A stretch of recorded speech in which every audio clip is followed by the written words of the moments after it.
Al-Iman TV, sarana penyubur keimanan. Bismillahirrahmanirrahim. Assalamualaikum warahmatullahi wabarakatuh. Alhamdulillah.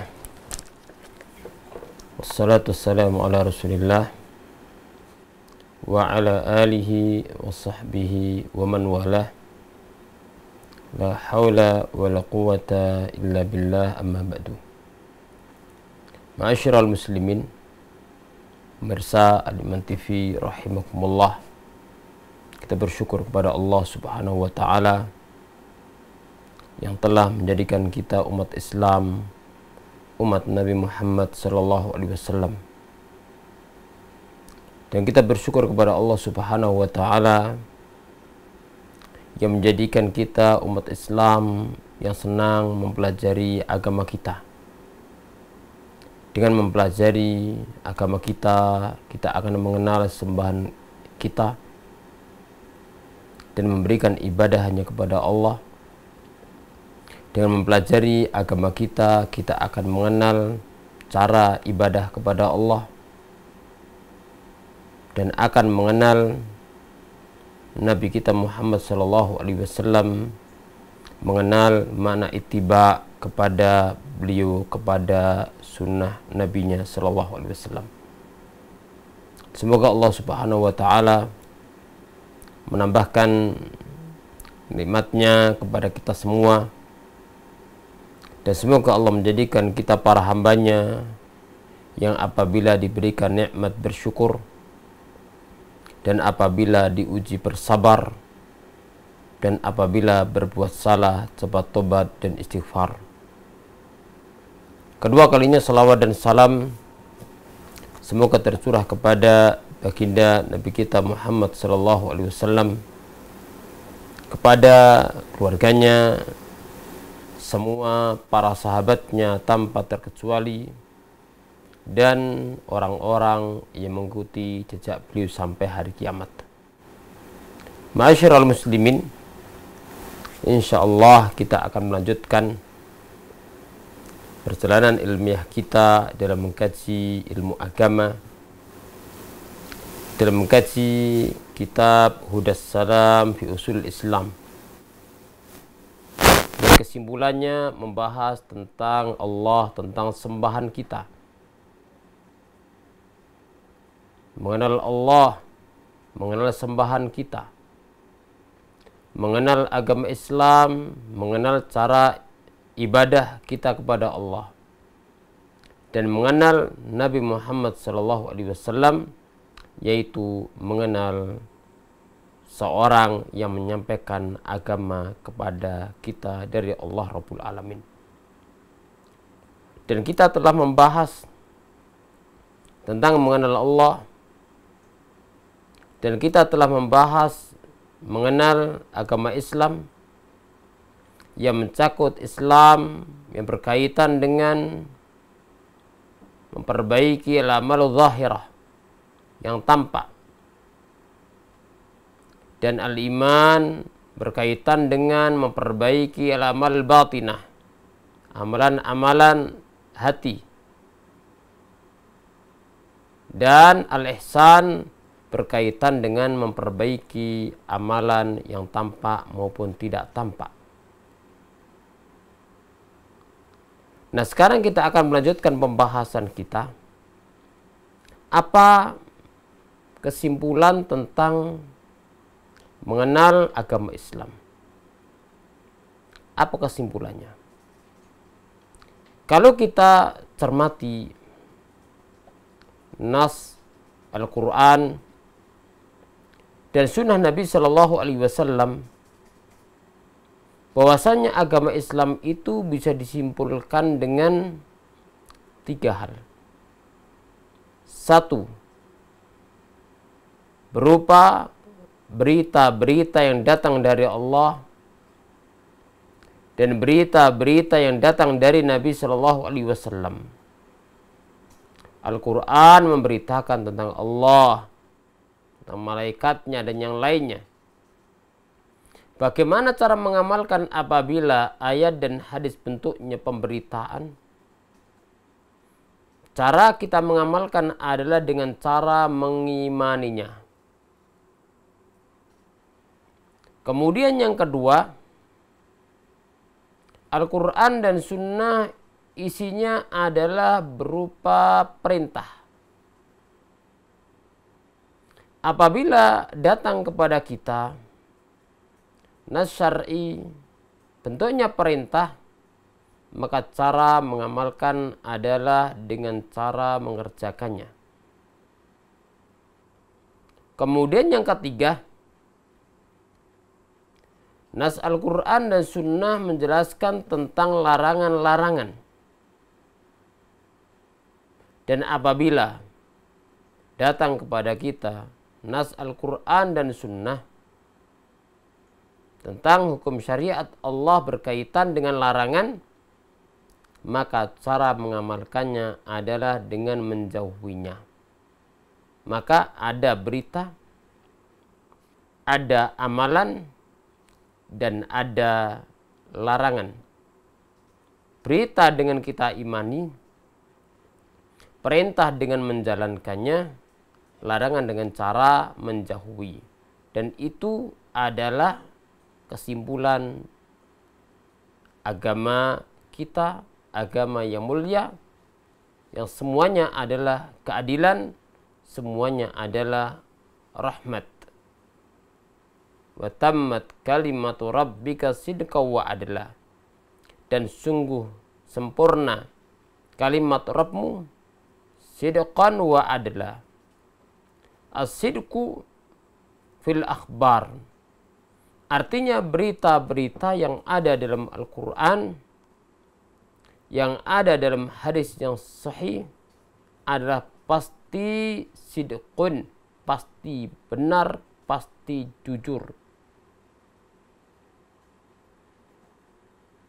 Wa adlan fil ahkam, dan hukum-hukum dalam agama Islam pasti adil. Perintah-perintahnya adalah penuh keadilan. Begitu pula larangan-larangan adalah penuh keadilan. Di dalam pembahasan ini, Al-Mu'allif setelah menjelaskan tentang tingkatan ad-din, Islam, lebih tinggi lagi iman, lebih tinggi lagi ihsan, maka beliau menjelaskan tentang hal yang wajib bagi setiap individu berkaitan dengan agama Islam. Dan kesimpulannya adalah yarji'u ila salasati usulin. Kesimpulannya kembali kepada 3 hal yang tadi saya sebutkan. Kesimpulannya, al-awwal, yang pertama, al-i'tiqad.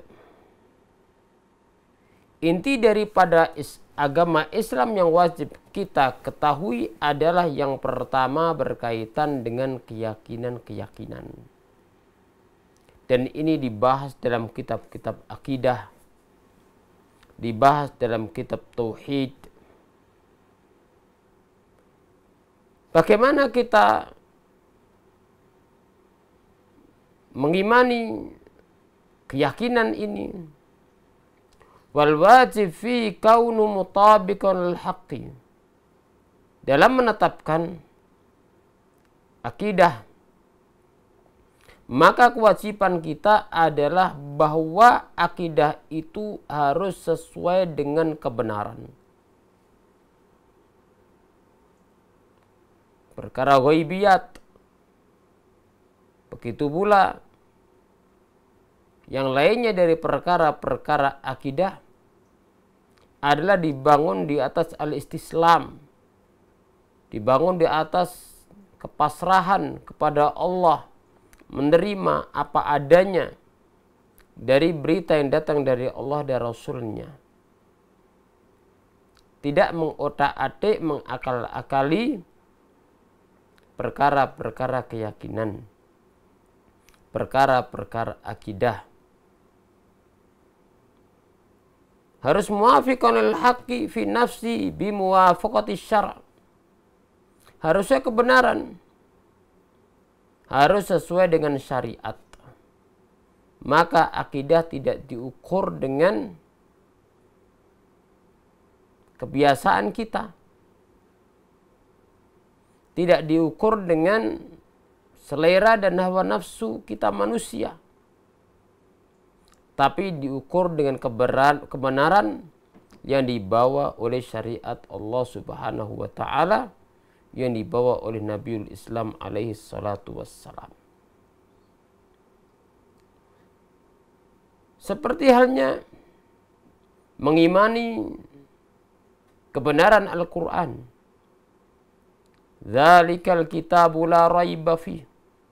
Allah memberitakan Al-Quran itu adalah kitab yang tidak ada keraguan sama sekali. La min masdarihi wala fi matmunihi.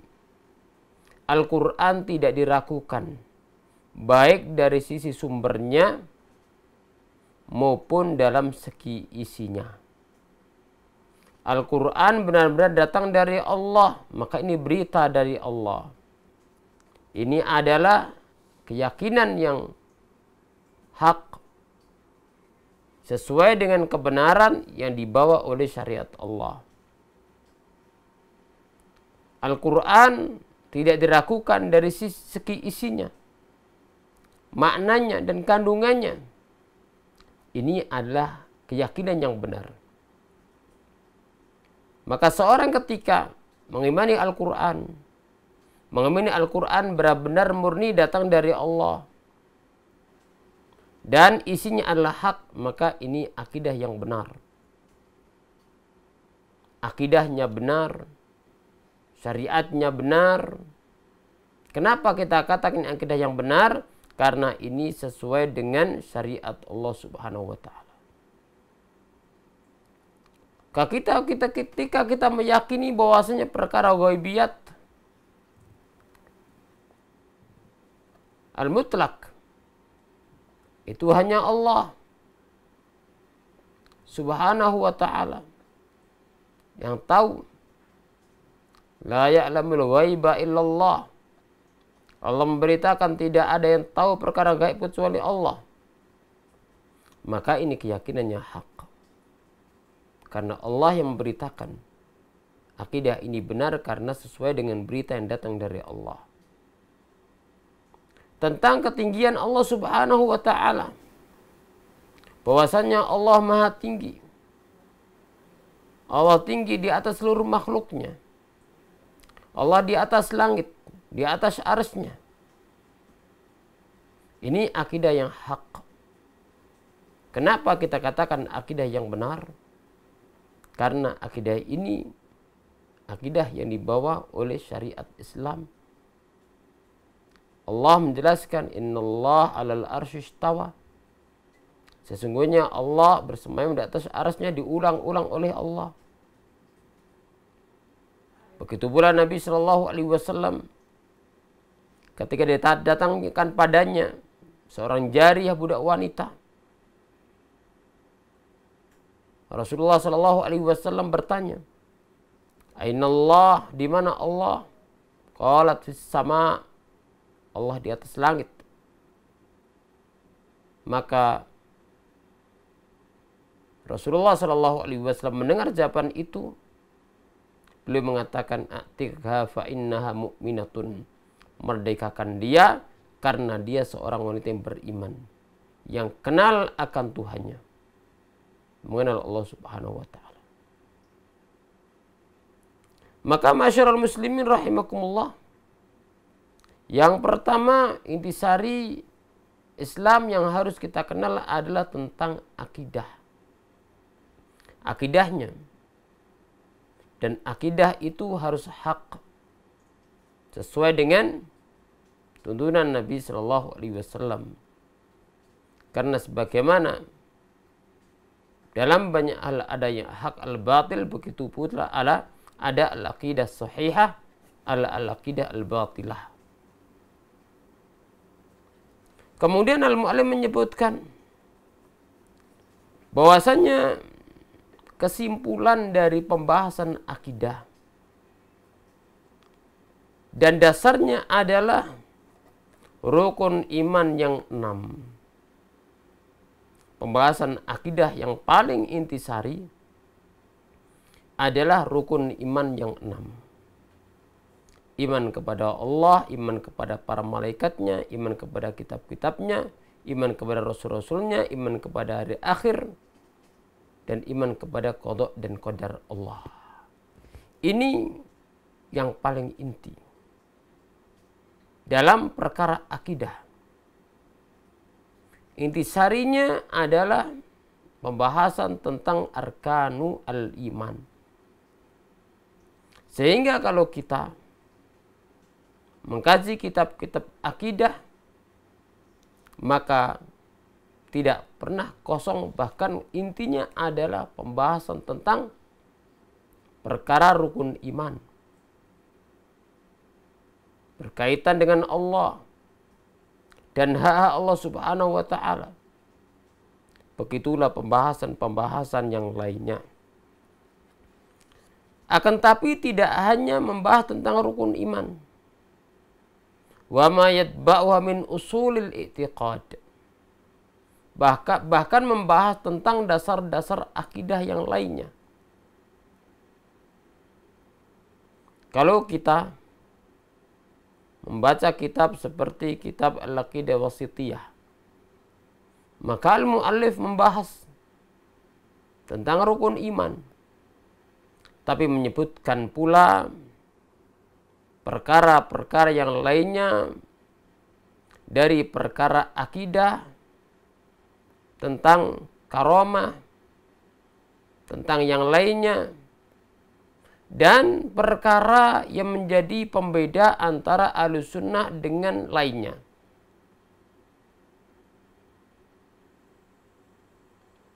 Oleh karena itu, dalam pembahasan akidah dibahas pula perkara-perkara yang kadang secara asal itu bukan pembahasan akidah. Kenapa? Karena menjadi ciri khas Ahlussunnah wal Jamaah. Menjadi manhaj Ahlussunnah wal Jamaah yang berseberangan dengan firqah-firqah yang menyimpang. Seperti berkaitan dengan ta'atu wal amr fi ghairi maksiyah. Taat kepada penguasa dalam perkara yang bukan maksiat. Ini dimasukkan dalam pembahasan akidah karena ini menyelisihi ciri khas Ahlussunnah, berbeda dengan akidahnya Khawarij, dan itu berefek banyak dalam kehidupan manusia maupun agama manusia. Berkaitan dengan keamanan, berkaitan dengan kedamaian, dan apabila kondisi aman, maka kebaikan duniawi, kebaikan agama bisa dijalankan dengan leluasa. Tanpa aman, sulit bisa menegakkan sholat berjamaah. Tanpa aman, tidak akan bisa menjalankan ibadah haji, ibadah umrah. Tanpa aman, tidak akan bisa mengadakan kajian-kajian ilmu. Kampus-kampus tidak bisa menjalankan aktivitasnya. Begitulah perkara-perkara duniawi. Rumah sakit, begitu pula instansi yang lainnya, pasar-pasar, dan yang lainnya. Kehidupan dunia dan kehidupan agama, urusan dunia dan agama tidak akan tegak kecuali dengan adanya keamanan.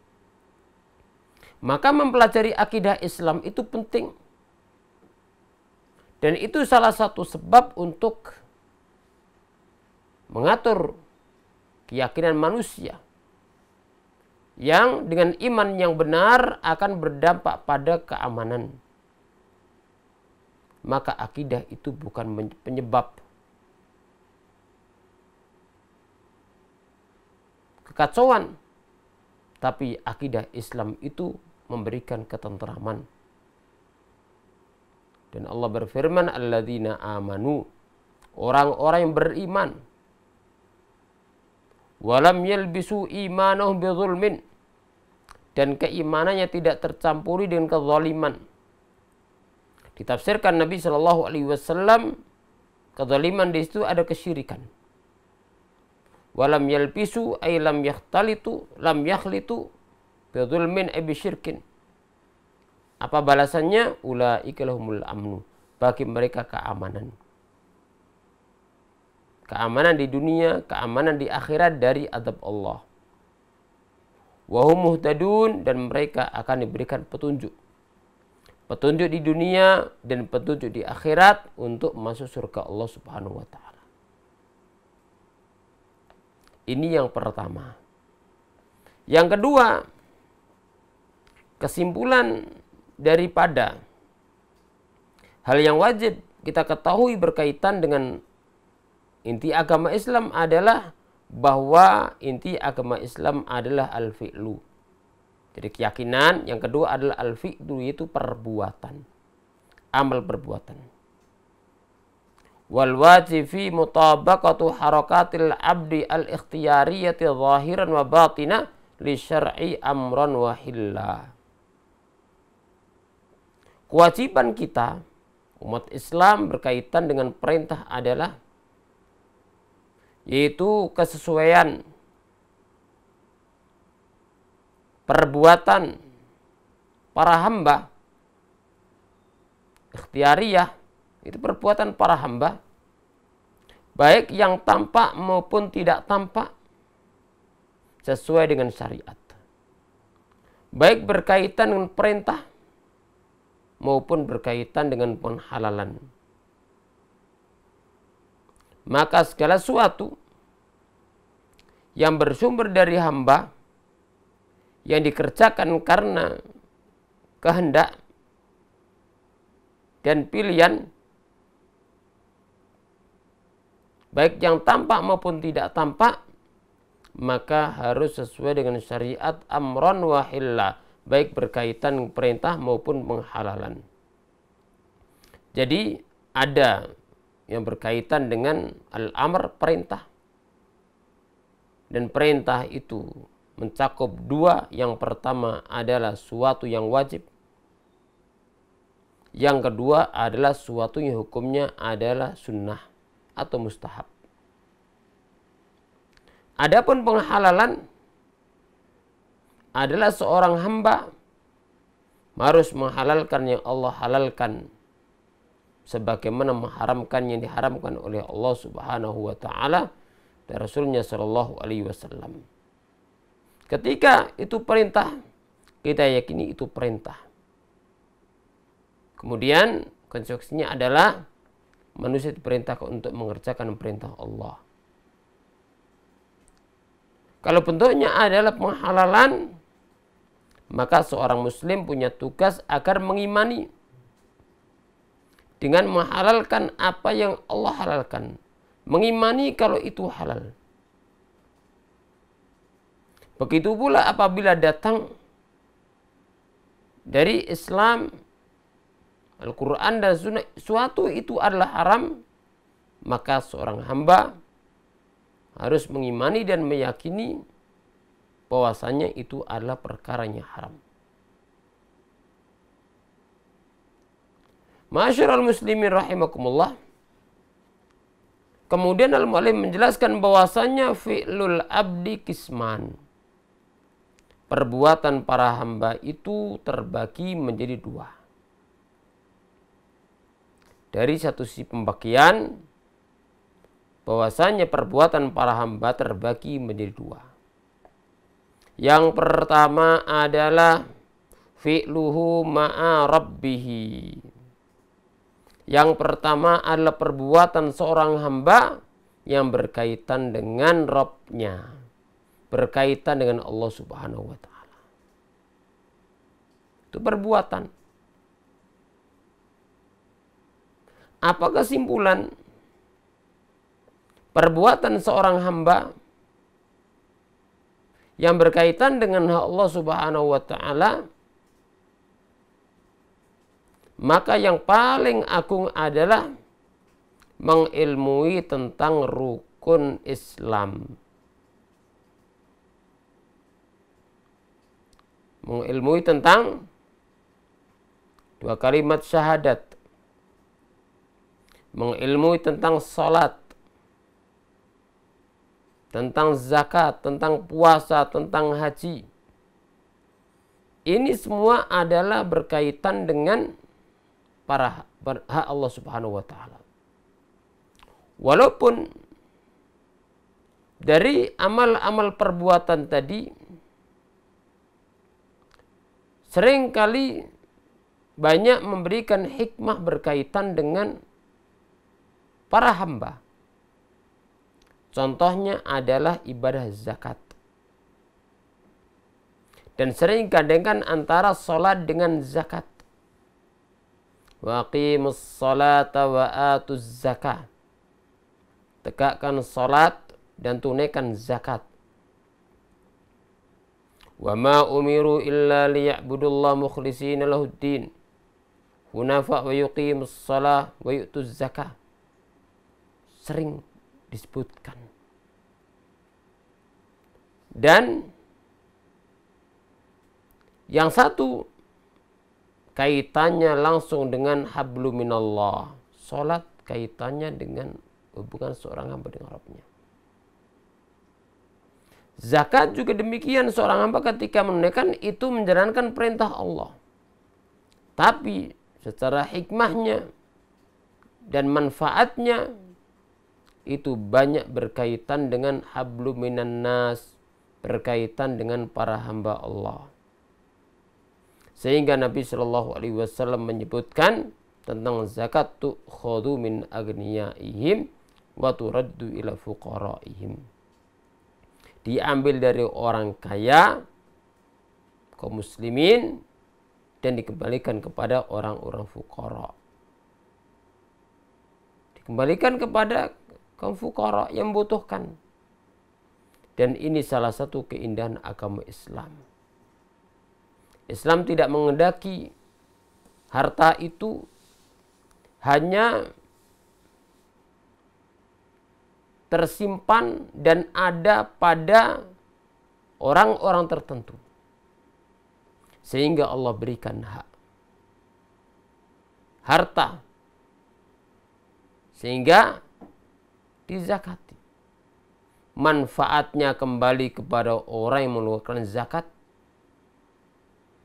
Akan mensucikan jiwanya. Akan mensucikan dirinya dari dosa. Begitu pula manfaat bagi hartanya. Akan membersihkan hartanya dari noda-noda. Dan campuran-campuran yang tidak dibenarkan. Masyarul muslimin rahimakumullah. Kembali kepada pembahasan tadi. Bahwasannya dalam Islam di samping ada al-i'tiqad, ada al-fi'l, perbuatan. Yang pertama perbuatan berkaitan dengan Rabb kita. Kewajiban kita kepada Allah. Yang terdepan adalah berkaitan dengan perbuatan, yaitu yang tercantum dalam rukun Islam. Kemudian diikuti dengan yang lainnya berupa syarat-syaratnya. Wudu gak masuk rukun Islam, tapi itu kan syarat. Karena tidak sah tanpa wudu. Begitu pula arkan rukun-rukunnya. Kemudian kewajiban-kewajibannya. Pembatal-pembatalnya diperhatikan. Jadi yang pertama, tugas kita dalam masalah al-fi'l, ajaran Islam yang kaitannya dengan perbuatan adalah kita diperintahkan untuk beramal saleh dengan menjalankan hak Allah Subhanahu wa taala. Hubungan seorang hamba dengan Rabb-nya. Kemudian wal akhar, yang kedua adalah fi'luhu ma'al khalqi. Yang kedua adalah perbuatan para hamba yang berkaitan dengan para hamba yang lainnya, para makhluk. Dan kesimpulan, amal dalam Islam yang berkaitan dengan para hamba adalah hukum-hukum berkaitan dengan muamalah. Muamalah seorang hamba dengan para hamba yang lainnya. Bahkan tidak sebatas dengan manusia, maka termasuk bermuamalah kepada hewan dan yang lainnya. Itu juga termasuk muamalah kepada makhluk dan seorang hamba. Apabila baik amalnya kepada Allah,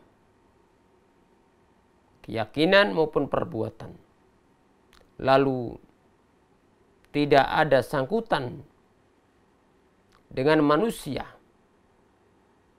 terutama pada 3 perkara berkaitan dengan dima, tidak pernah menumpahkan darah manusia tanpa hak.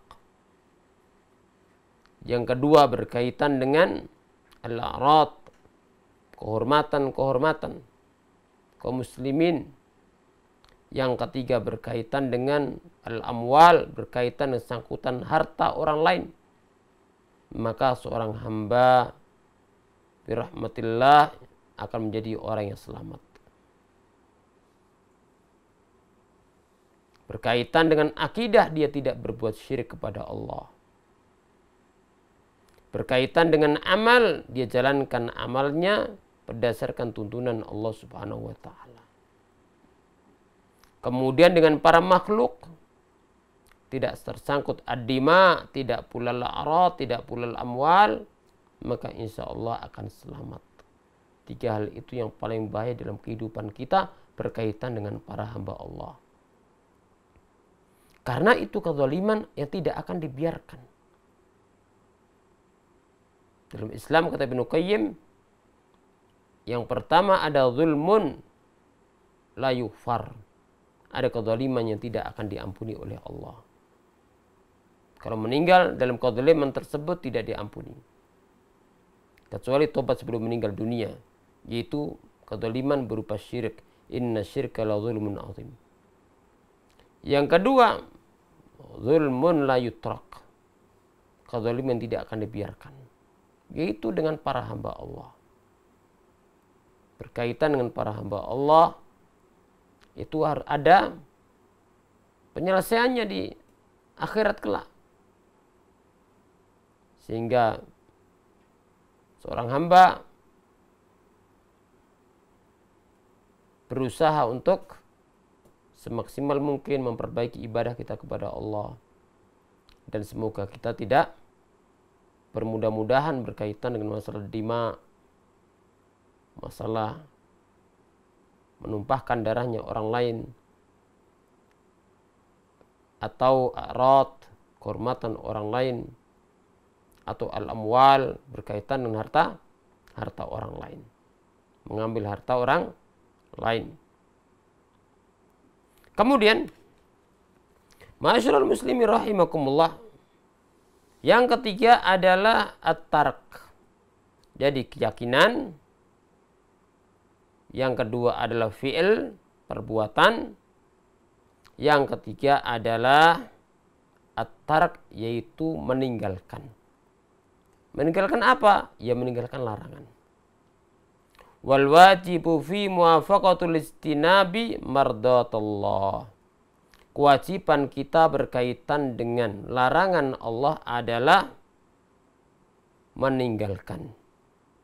Dan dalam meninggalkan larangan Allah, niatnya adalah mencari ridha Allah Subhanahu wa ta'ala.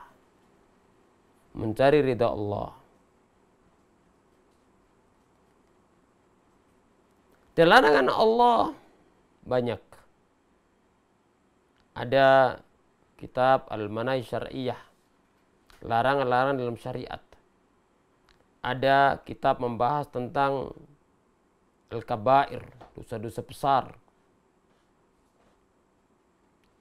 Itu karya Imam Zahabi. Maka semua itu adalah bentuknya adalah tark. Nah, kalau disimpulkan dasar dalam masalah larangan yang Allah larangan itu ada 5. Ada 5 dan ini disepakati oleh ajaran para anbiya dan para mursalin. Apa 5 hal tadi? Yang pertama adalah al-fawahish, perbuatan keji. Yang kedua adalah wal itsm, yaitu perbuatan dosa. Yang ketiga adalah wal baghyu bi ghairil haqq. Yang ketiga adalah berbuat zalim kepada makhluk. Atau yang lainnya, al baghyu bi ghairil haqq, berbuat melampaui batas. Perbuatan zalim. Yang keempat adalah wasyirku, yaitu kesyirikan kepada Allah. Syirik ini akbar kabair. Rasulullah SAW ketika menyebutkan as-sab'ul mubiqat, 7 dosa membinasakan, pertama kali yang disebutkan adalah asyirku billah, syirik kepada Allah. Ketika Nabi SAW mengkabarkan tentang dosa yang paling besar, ala unabbi'uka bi akbaril kabair, maukah kalian aku tunjukkan dosa yang paling besar? Pertama kali asyirku billah. Kemudian kelima, wal qawlu 'ala Allah bi ghairi ilmin, yaitu berbicara atas nama Allah, berbicara atas nama agama Allah tanpa dasar ilmu. 5 hal ini merupakan intisari dari al-manahi atau al-manhiyat, larang-larang dalam Islam, wa ma yarji'u ilaiha wa yattasilu biha. Yang lainnya itu masih ada kaitannya dengan 5 hal tadi. Larang-larang yang lainnya itu masih ada kaitannya dengan 5 hal tadi. Sehingga 5 hal tadi dikenal dengan usul al-muharramat wa ghairuha tabi'un laha. Pondasi perkara-perkara haram. Yang lainnya adalah kembali kepada dan ngikut 5 perkara tadi. Dan ini disebutkan oleh Allah dalam Al-Quran surat Al-A'raf ayat 33. Qul innama harrama rabbiyal fawahisha ma zahara minha wa ma batan wal ithma wal baghya bi ghairil haqq wa an tusyriku billah ma lam yunazzil bihi sultana wa an taqulu 'ala Allahi ma la ta'lamun. Katakanlah Muhammad, sesungguhnya Allah hanyalah mengharamkan, Rabbku mengharamkan al-fawahish, perbuatan-perbuatan keji. Masuk di dalamnya perbuatan zina atau ucapan-ucapan yang keji atau perbuatan-perbuatan yang keji lainnya. Baik yang tampak maupun tidak tampak. Kemudian wal ithma, perbuatan dosa. Mufrad ada alnya, berarti umum. Dosa apa saja. Yang ketiga wal waghya bi ghairil haqq, yaitu perbuatan tindakan melampaui batas. Mengambil hak orang lain, menzalimi orang lain. Yang keempat wa antusyriku billah ma lam yunazzil bi sultana. Yang keempat adalah berbuat syirik kepada Allah apa yang tidak Allah turunkan dengannya bukti. Ayat ini tidak bisa dipahami. Berarti kalau punya bukti boleh tidak. Ini adalah menjelaskan tentang realita. Bahwasanya perbuatan syirik itu tidak ada dasar kebenaran yang datang dari Allah. Karena Allah melarang dengan keras. Rasulnya Shallallahu Alaihi Wasallam juga melarang dengan keras. Dan para anbiya memperingatkan umatnya dari perbuatan ini. Yang kelima adalah wa an taqulu 'alallahi ma la ta'lamun. Dan kalian berbicara atas nama Allah apa yang tidak kalian ketahui. Ini merupakan dosa yang paling bahaya, karena dengan kita berbicara atas nama Allah dan atas nama agama Allah tanpa dasar ilmu, tanpa dasar tuntunan yang datang dari Allah dan Rasulnya, ini akan merusak keyakinan dan akan merusak amal manusia. Sehingga kita berharap semoga Allah Subhanahu wa taala mengajarkan kepada kita ilmu yang bermanfaat. Dan semoga Allah memberikan taufik kepada kita untuk bisa mengamalkan dan menjadi ilmu yang bermanfaat. Ini yang dapat kita bahas pada kesempatan yang mulia ini. Insya Allah kita sambung pembahasan berikutnya tentang mengenal Nabi Muhammad SAW dan kaidah berkaitan dengan masalah ini. Barakallahu. Dukung channel kami dengan like, subscribe, dan aktifkan notifikasi agar kamu tidak ketinggalan video-video menarik lainnya.